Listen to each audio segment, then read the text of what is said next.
Welcome back. In this video, we will be continuing our exploration of the other lost ancient cities in Africa. Please remain composed as we delve into our next destination. Let's begin. 4. Aksum, the Forgotten Empire. Long before European kingdoms rose to power, before medieval castles dominated history books, an African empire stood among the greatest civilizations on earth. Its merchants connected continents, its kings minted coins of gold and silver, its monuments reached toward the sky in stone. This was Aksum, a forgotten empire that once rivaled Rome, Persia, and China. Yet today, few know its story. Aksum emerged around the 1st century CE in what is now northern Ethiopia and Eritrea. Its location was its greatest advantage. Positioned near the Red Sea, Aksum sat not by decline alone, but by conquest and historical silence. At the crossroads of ancient global trade routes linking Africa, Arabia, India, the Mediterranean world, merchant ships carrying spices, textiles, ivory, and gold passed through its ports. Unlike isolated kingdoms, Aksum was deeply connected to the wider world. Greek, Roman, Arab, and Persian traders all knew its name. By the 3rd century CE, Aksum had grown into one of the most powerful states of the ancient era. Some historians even listed it among the 4 great powers of the world. Aksum's prosperity came from commerce. From Africa's interior came ivory, rhinoceros horn, precious metals, agricultural goods. Through Red Sea ports like Adulis, these products entered international markets. One remarkable sign of Aksum's strength was its currency. The empire minted its own coins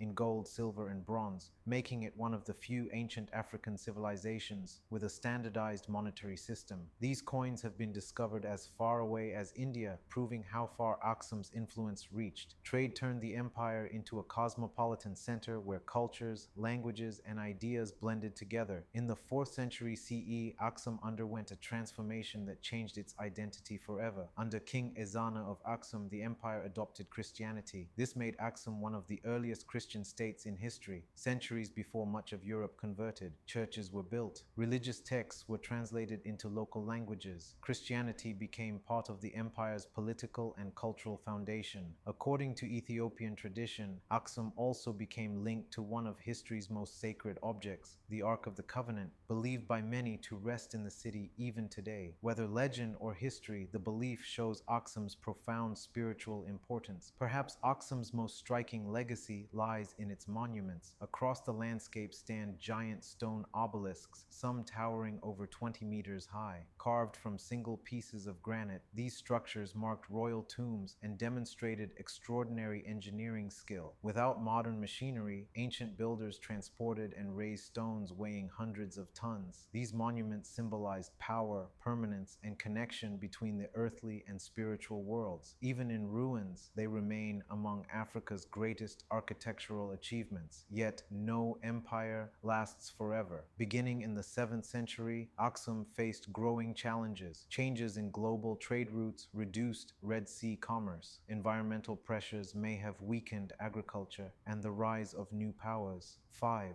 Kilwa Kisiwani, the Swahili trading jewel along the warm waters of the Indian Ocean off the coast of East Africa, lies the quiet island of Kilwa Kisiwani. Today, it is peaceful and almost forgotten, but centuries ago, this small island controlled one of the richest trade networks in the world. Gold flowed through its markets. Ships arrived from Arabia, Persia, India, and China, and its rulers governed a maritime empire built not by conquest, but by commerce. This was Kilwa Kisiwani, the Swahili trading jewel. Kilwa Kisiwani emerged around the 9th century CE as part of the growing Swahili coast civilization. The Swahili world was not a single kingdom, but a chain of city-states stretching along East Africa's coastline. These cities blended African traditions with influences from across the Indian Ocean. Local Bantu communities interacted with Arab and Persian merchants, creating a unique culture defined by trade, language, and maritime skill. Swahili, a language still spoken by millions today, developed from this cultural exchange. Kilwa's location made it ideal for commerce. Seasonal monsoon winds allowed ships to travel predictably between Africa and Asia, transforming the Indian Ocean into a highway of global trade. Kilwa stood at its center. Kilwa's rise to power came from one precious resource: gold. From the interior of southern Africa, especially regions connected to Great Zimbabwe, caravans transported gold to the coast. Kilwa became the main export hub. Merchants exchanged gold for Chinese porcelain, Indian textiles, Persian ceramics, spices, and luxury goods. The city grew incredibly wealthy. Historical travelers described stone houses, busy harbors, and markets filled with goods from distant lands.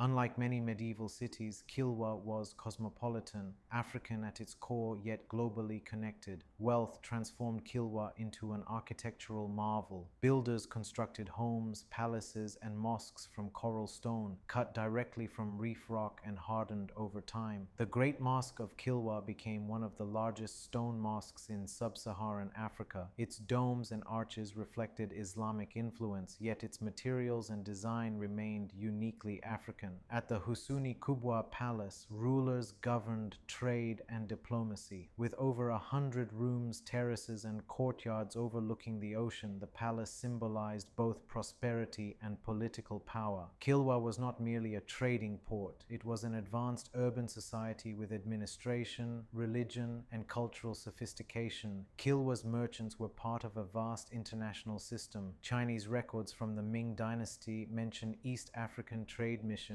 Arab geographers praised Kilwa as one of the most beautiful and prosperous cities on the coast. Ships followed monsoon winds, sailing east toward India and Southeast Asia, returning west with goods and ideas. This network connected Africa directly to the early global economy, centuries before European exploration reshaped world trade. Kilwa proves that Africa was never isolated. It was an active participant in global exchange, but prosperity attracted attention. In the late 15th century, Portuguese explorers entered the Indian Ocean seeking control of trade routes. In 1505, forces under Francisco de Almeida attacked Kilwa. The Portuguese established control over the city, disrupting established trade systems. Commerce declined, political stability weakened, and merchants gradually moved to other ports. Over time, Kilwa's dominance faded. The once thriving trading jewel slowly became a quiet island town. Today, the ruins of Kilwa Kisiwani remain a UNESCO World Heritage Site, preserving the memory of a powerful Swahili civilization. Stone walls, mosques, and palace ruins still face the ocean, reminders of an era when African merchants shaped international trade. Kilwa challenges outdated ideas about African history. It reveals a continent connected, innovative, and economically influential long before colonial intervention. The waves that once carried ships from distant worlds now wash gently against its shores. But the story of Kilwa Kisiwani endures. The Swahili trading jewel may have faded from global memory,